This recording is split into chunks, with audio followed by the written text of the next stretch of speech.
Assalamualaikum warahmatullahi wabarakatuh. Alhamdulillah wa bihi nasta'in. Salatu wassalam ala asyrafil anbiya wal mursalin wa ala alihi wa sahbihi ajma'in.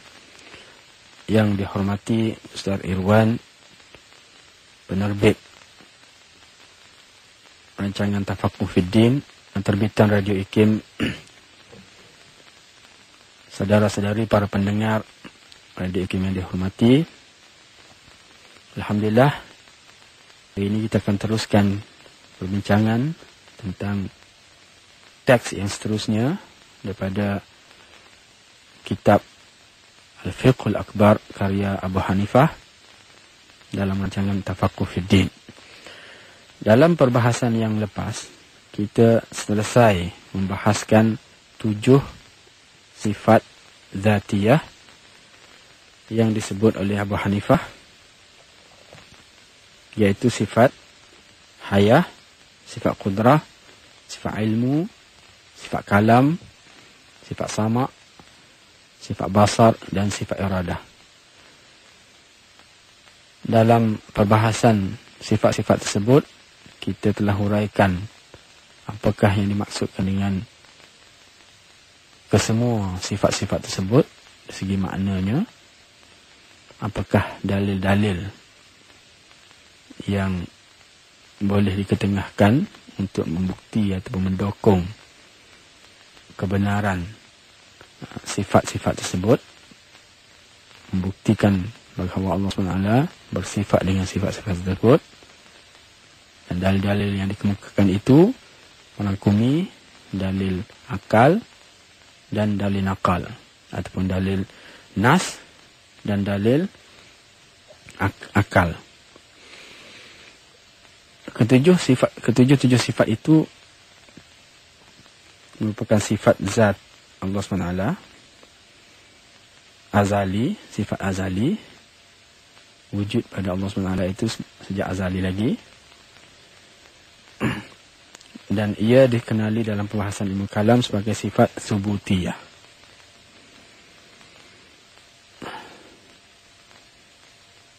Jadi dalam konteks sifat subutiyah, terdapat 7 sifat subutiyah ini, dan ini yang masyhur dalam mazhab Asy'ariyah. Manakala dalam mazhab Maturidiyah, iaitu mazhab kedua Ahlussunnah wal Jamaah dalam akidah, mereka mengatakan bahawa sifat subutiyah itu ada 8 sifat, di mana mereka menambah sifat yang ke-8 itu ialah sifat takwin. Dan sifat takwin ini dalam konteks teks yang kita akan baca nanti merujuk kepada sifat-sifat fi'liyah. Jadi aliran Maturidiyah menyebut bahawa sifat subutiyah adalah termasuk 7 sifat yang dinyatakan oleh Abu Hanifah dalam teks ini, dan sifat yang ke-8 iaitu sifat al-fi'liyah. Manakala aliran Asy'ariyah menyebut bahawa sifat subutiyah hanyalah 7 yang kita nyatakan tadi. Manakala sifat fi'liyah ini tidak tergolong atau tidak dirangkumkan dalam kategori sifat subutiyah tersebut. Apapun yang penting, umat Islam perlu meyakini tentang kesemua sifat-sifat ini dan perlu memahami setiap sifat-sifat tersebut secara yang adil, secara yang benar. Kerana salah faham terhadap sifat-sifat ini boleh membawa masalah, boleh membawa penyelewengan dalam akidah, dan ini amat berbahaya kerana ia melibatkan keimanan ataupun nilai keimanan seseorang Muslim. Apakah yang dikatakan sebagai sifat fi'liyah dalam teks Abu Hanifah ini? Abu Hanifah menyebut, sebelum ini dia menyebut bahawa sifat zatiyah itu ada 7. Wa amma al-fi'liyah, manakala sifat fi'liyah, fat-takhliq wat-tarziq wal-insya' wal-ibda' was-sun wa ghairu dhalika min sifatil fa'il. Beliau menyebut bahawa sifat fi'liyah ini adalah seperti sifat takhliq, sifat tarziq. Takhliq maknanya mencipta. Tarziq maknanya memberi rezeki. Insya' membangunkan. Ibda' menciptakan. San melakukan, membuat. Ini yang disebut secara langsung oleh Abu Hanifah dalam teks ini. Dan dia menyebut wa ghairu dzalika min sifatil fa'il, dan sifat-sifat lain yang termasuk ataupun tergolong dalam sifat fa'il ini. Sebelum kita menghuraikan satu persatu sifat fa'il tersebut, perlu kita fahami dulu apakah yang dimaksudkan dengan sifat fi'liyah. Sebelum ini, semasa kita mula membahaskan tentang sifat zatiyah, kita telah menyatakan apakah perbezaan ataupun bagaimanakah kita dapat membezakan di antara sifat zatiyah dengan sifat fi'liyah. Sifat zatiyah, kita tegaskan bahawa ia adalah sifat yang mana jika Allah Subhanahu Wa Taala tidak bersifat dengan sifat tersebut, maka ia tidak layak bagi Allah SWT. Maksudnya jika Allah tidak bersifat dengan sifat, ataupun jika Allah bersifat dengan sifat selain daripada sifat-sifat zatiyah itu, maka dengan sifat tersebut Allah SWT ataupun ketuhanan Allah SWT itu akan terbatal. Contohnya bila kita nyatakan tadi sifat zatiyah ada 7 ataupun sifat subutiyah yang 7 tadi, sifat hayah, sifat qudrah, sifat ilmu, sifat kalam, sifat sama', sifat basar dan sifat iradah. Itu pengertian sifat zatiyah. Apabila Allah tidak bersifat dengan sifat tersebut, maka ia bersifat dengan sifat yang sebaliknya. Dan jika Allah bersifat dengan sifat sebaliknya, maka ia tidak layak bagi Allah SWT. Contohnya bila merujuk pada sifat hayah. Lawan bagi hayah adalah mati. Jika Allah SWT tidak bersifat dengan sifat hayah, maka bermakna Allah SWT bersifat dengan sebaliknya. Dan sifat yang sebaliknya itu adalah sifat mati. Dan mustahil bagi Allah SWT bersifat dengan sifat mati. Itu yang dimaksudkan dengan sifat zatiyah. Begitu juga dengan sifat qudrah. Bila Allah SWT tidak bersifat dengan sifat qudrah, maka dia akan bersifat dengan sifat lemah. Sedangkan sifat lemah itu adalah mustahil bagi Allah. Oleh sebab itu, jika Allah tidak bersifat dengan sifat-sifat zatiyah ini, maka dia bersifat dengan sifat sebaliknya dan itu mustahil baginya. Itu definisi kepada sifat zatiyah. Dan begitulah seterusnya. Semua yang kita huraikan sebelum ini, bila Allah tidak bersifat dengan ilmu, dia bersifat dengan sifat jahil. Apabila dia jahil, itu mustahil bagi Allah. Oleh sebab itu, Allah bersifat dengan sifat ilmu. Jika Allah tidak bersifat dengan sifat kalam, maka Allah bersifat dengan sifat bisu. Dan bisu itu adalah suatu yang lemah. Maka mustahil bagi Allah SWT bersifat dengan sifat-sifat yang lemah. Jadi, dengan itu, Allah SWT bersifat dengan sifat kalam. As-sama' mendengar. Jika Allah tak bersifat dengan sifat mendengar, maka Allah bersifat dengan sifat tuli, tidak mampu mendengar. Dan sifat tuli itu, pekak itu adalah sifat yang lemah dan tidak layak dan mustahil bagi Allah SWT. Sifat melihat, basar. Jika Allah SWT tidak bersifat dengan sifat basar, maka Allah SWT bersifat dengan sebaliknya, iaitu buta. Dan buta itu adalah suatu sifat yang mustahil bagi Allah.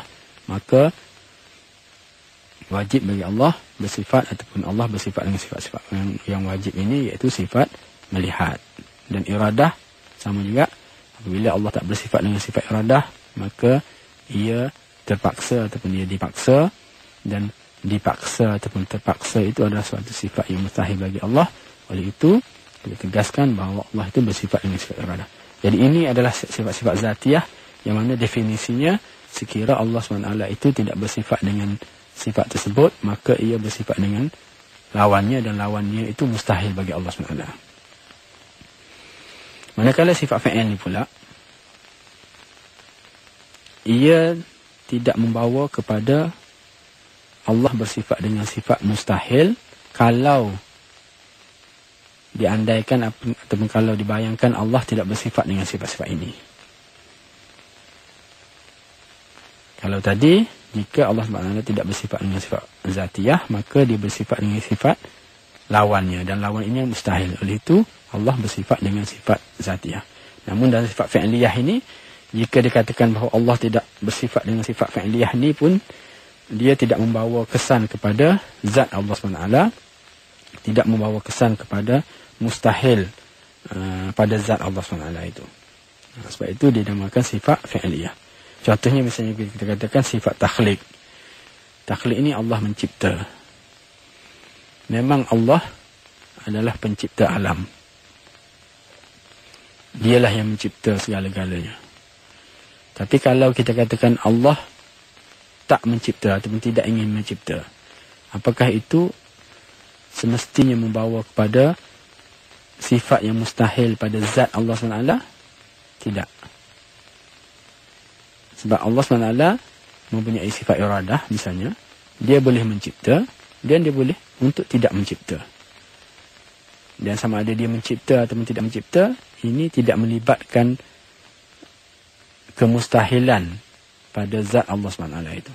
Itu yang didefinisikan kepada sifat fi'liyah. Jadi maksudnya berbeza dengan sifat zatiyah. Sifat zatiyah itu kalau Allah tidak bersifat dengan sifat-sifat tersebut, maka dia akan mempengaruhi ataupun dia akan mencacatkan zat Allah SWT.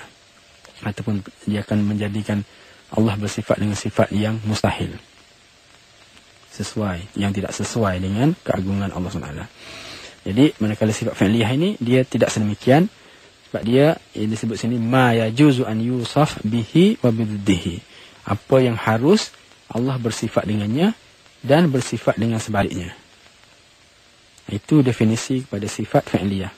Contohnya dalam sifat takhliq tadi, sebagaimana saya sebut, harus bagi Allah untuk bersifat dengan sifat mencipta, dan harus juga bagi Allah bersifat dengan sifat tidak mencipta. Dan tidak mencipta sini bukan maksudnya dia tidak mampu, tapi dia tidak ingin mencipta. Ataupun dalam definisi lain disebut ma la yalzamu min nafihi naqidu. Apa yang tidak semestinya bila kita menafikan sifat fi'liyah itu, kita mengisbatkan lawannya. Mana lawan yang disebabkan itu bukanlah suatu yang pasti. Maksudnya bila kita katakan sifat Allah tidak mencipta, tidak semestinya ini bermakna bahawa Allah Subhanahu Wa Taala itu tak berkuasa, tidak mempunyai kudrat. Sebab mencipta tertakluk kepada kehendak, ilmu, keinginan Allah SWT. Dan dia tidak menafikan kesemua itu jika Allah tidak mencipta. Contohnya bila kita lihat alam ini. Kalaulah kita andaikan Allah SWT tidak menciptakan alam ini kesemuanya, termasuk kita, apakah itu mencacat ketuhanan Allah SWT? Tidak. Allah tetap sebagaimana ia, sama ada alam ini wujud diciptanya ataupun tidak. Dan jika alam ini diwujudkan, diciptakan, ia bukan suatu yang mesti bagi Allah SWT, bukan suatu yang dipaksa ke atas Allah SWT. Sebaliknya, kewujudan dan penciptaan ini tidak membawa apa-apa manfaat kepada Allah SWT, tetapi ia membawa manfaat kepada kita, makhluk Allah SWT. Jadi itu secara dasarnya beza di antara sifat zatiyah dengan sifat fi'liyah yang disebut oleh Abu Hanifah dalam karyanya ini. Dalam pembahasan sifat fi'liyah ini, sebagaimana saya sebut tadi, Abu Hanifah menyebut 5 sifat yang dinyatakan secara jelas, iaitu sifat takhliq, sifat tarziq, sifat insya, sifat ibda' dan sifat san. Secara dasarnya kalau kita lihat daripada makna sifat-sifat ini, kalau dalam mazhab Maturidiyah, kesemua sifat-sifat fi'liyah ini dirangkumkan di bawah satu sifat yang dinamakan sifat takwin. Maksudnya semua aktiviti, tindakan, perbuatan yang berlaku itu, sama ada takhliq, tarziq, insya, ibda' dan sebagainya dan lain-lain lagi, semuanya diletakkan di bawah satu generik ataupun sifat yang generik, sifat yang lebih umum, iaitu sifat takwin. Walaupun kita memandangkan Abu Hanifah menyebut satu persatu, kita cuba lihat apa yang dimaksudkan dengan setiap sifat yang dinyatakan di sini. Misalnya takhliq, bermaksud Allah SWT mencipta segala-galanya. Allah SWT itu melakukan aktiviti mencipta, melakukan perbuatan mencipta. Tarzik, Allah SWT melakukan perbuatan memberi rezeki. Maknanya Allah lah yang memberi rezeki kepada hamba-Nya. Insya, iaitu ibda', iaitu mencipta, satu bentuk penciptaan juga. Dalam huraian yang lebih khusus, dia kata insya itu yakhtassu bi awwalil asya' wal fa'al, merujuk kepada pembangunan dari awal sesuatu kejadian itu. Maknanya kalau penciptaan alam ini, insya-nya ialah Allah SWT membangunkan alam ini sejak daripada awal lagi. Dia tidak mengambil ataupun meneruskan pembangunan ataupun penciptaan alam itu daripada kerja-kerja orang lain, tapi dia sendiri yang bina itu daripada awal. Ibda' adalah mencipta sesuatu. Mencipta ni maksudnya dia, Allah SWT mewujudkan sesuatu yang tidak wujud sebelum ini, dan kewujudan itu bukan berasaskan contoh-contoh yang awal ataupun contoh-contoh yang wujud sebelumnya. Nah, itu maksud ibda'. Manakala san adalah izharuhu bi izharil masnu'at fi halil ibtida', menzahirkan sesuatu binaan, ciptaan, buatan daripada awal lagi. Maksudnya secara literalnya kalau kita lihat antara takhliq, insya, ibda', san ini umumnya mereka boleh dikategorikan dalam satu kategori yang sama, yang membawa mesej, mencipta, membangun, membuat, mewujudkan sesuatu sedari awal dan secara mutlak. Manakala tarziq, sifat yang kelima yang disebutkan dalam senarai tadi, ia merujuk kepada Allah SWT itu memberi rezeki. Dialah yang menentukan rezeki kepada hamba-Nya. Jadi ini adalah sifat-sifat al-fi'liyah yang disebut oleh Abu Hanifah secara harfi atau secara jelas. Manakala sifat-sifat lain disebut wa ghairi dzalika min sifatil fa'il, min sifatil fi'li, dan sifat-sifat lain yang terangkum ataupun tergolong dalam kategori sifat perbuatan ini. Dan ini dimisalkan oleh ramai pensyarah ataupun golongan-golongan ulama-ulama yang menghuraikan teks ini, menyebut ini ia merangkumi misalnya sifat al-ihya, sifat menghidupkan, al-ifna, sifat menghancurkan, al-isbat, sifat menentukan, menetapkan, al-inma, sifat yang membangunkan, yang menyuburkan, yang mengembangkan, wa taswiril asya, sifat memberi rupa. Kalau dalam konteks kita masalah Allah SWT itulah designer ataupun yang design segala wujudan ini. Itu adalah contoh-contoh lain yang boleh kita kaitkan dengan sifat fi'liyah ini. Yang penting sifat fi'liyah ini adalah suatu sifat yang secara langsungnya dia tak terlibat dengan zat Allah SWT, dengan maksud jika Allah tidak melakukan sifat-sifat ini, dia tidak membawa kepada suatu kemustahilan pada zatnya, tidak membawa kepada Allah SWT itu bersifat dengan sifat-sifat yang tidak layak baginya. Sebab tak ada sesiapa yang boleh memaksakan Allah SWT itu misalnya tadi menghidupkan. Allah SWT boleh menghidupkan dan boleh tidak menghidupkan. Allah SWT boleh menghancurkan al-ifna' tadi ataupun tidak menghancurkan. Allah SWT boleh mengembangkan, menyuburkan, membangunkan sesuatu, dan dia juga boleh tidak membangunkan. Dan ini tidak bermakna apabila dia tidak melakukan itu akan mustahil pada zat Allah SWT. Jadi itu yang membezakan antara sifat fi'liyah dan sifat zatiyah yang kita bincangkan sebelum ini.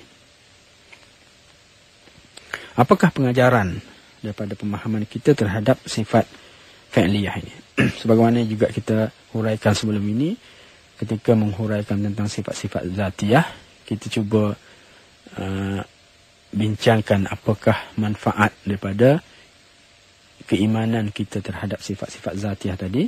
Begitu juga dengan sifat fi'liyah ini, ia juga memberi suatu manfaat atau memberi manfaat yang besar kepada diri manusia, kepada kehidupan manusia yang beriman dengan sifat-sifat ini.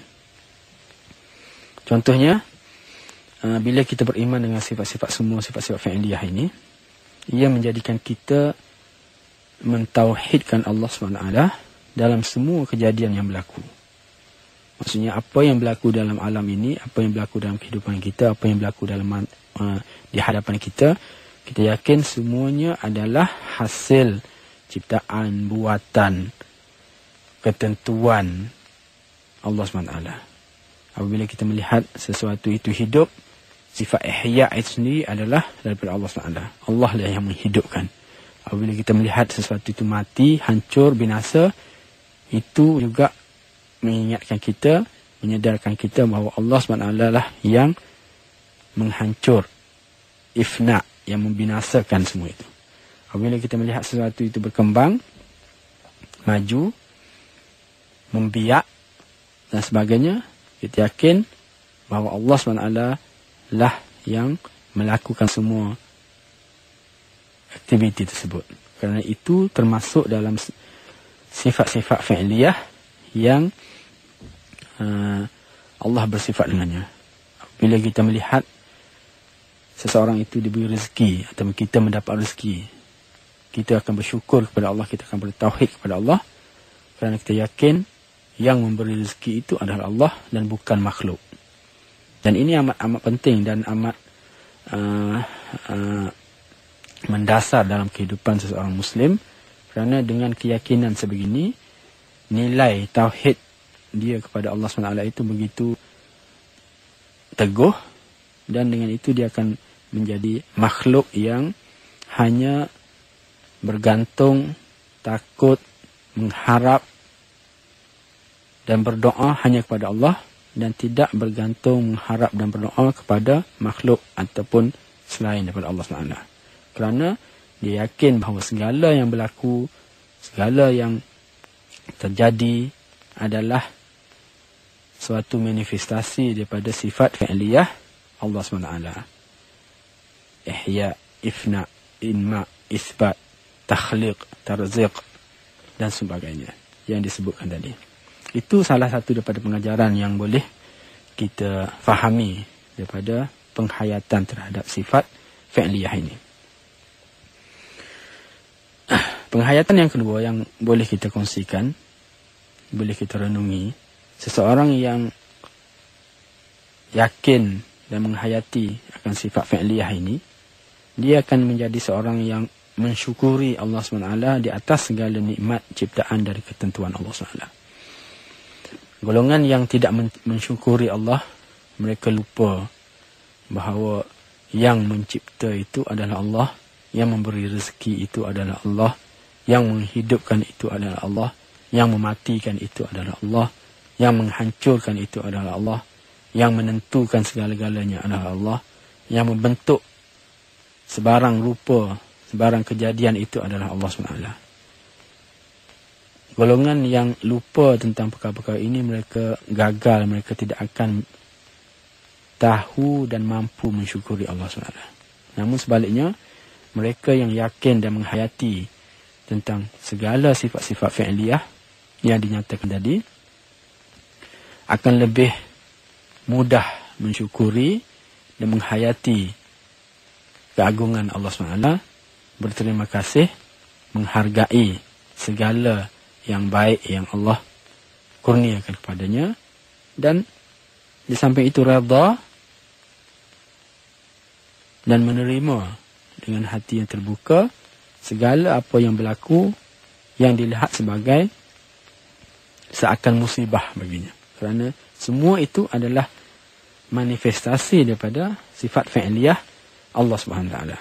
Jadi ini perkara-perkara yang penting yang saudara-saudari, para pendengar Radio IKIM yang dihormati, perlu hayati apabila kita mempelajari akidah, apabila kita mempelajari sifat-sifat Allah. Sebab ilmu tentang akidah ini bukan suatu ilmu yang hanya terhenti pada aspek teori.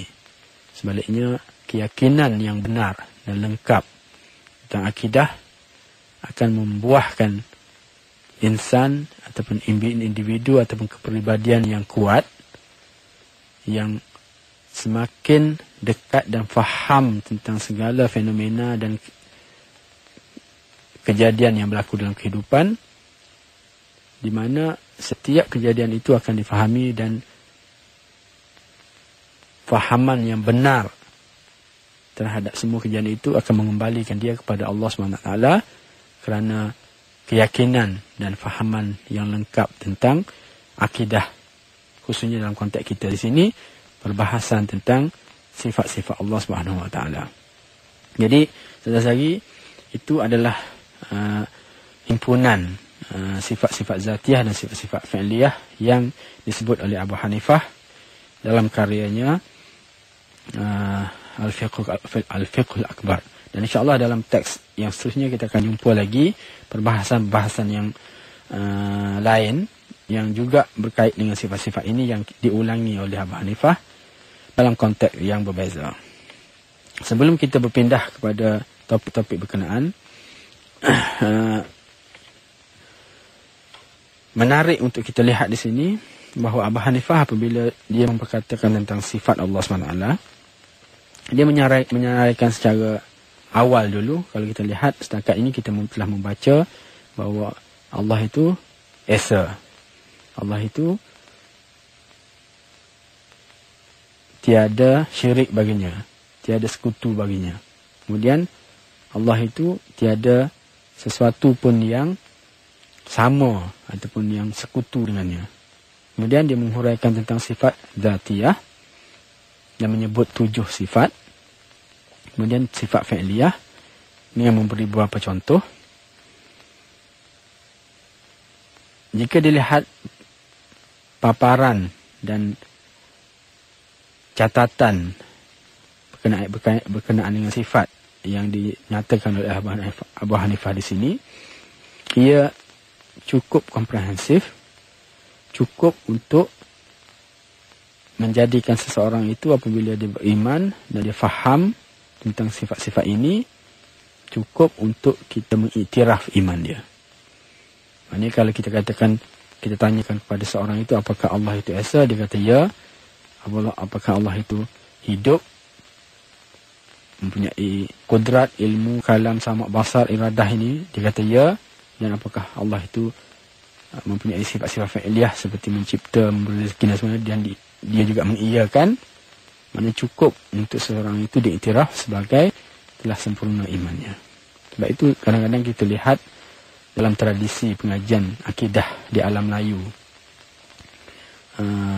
generasi awal kita dulu hanya mempelajari akidah dengan menghafal dan mempelajari sifat-sifat 20 yang ditulis dan disebarkan, diajar di Nusantara ini, dengan fahaman-fahaman yang ringkas tetapi padat sesuai dengan keimanan yang benar tentang Allah, sifat-sifat yang wajib bagi Allah SWT.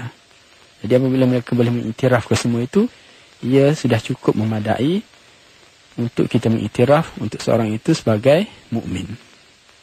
Jadi dengan itu, insya-Allah kita akan teruskan pembacaan teks Abah Hanifah ini seterusnya di waktu-waktu yang lain. Wabillahi taufiq wal hidayah. Wassalamualaikum warahmatullahi wabarakatuh.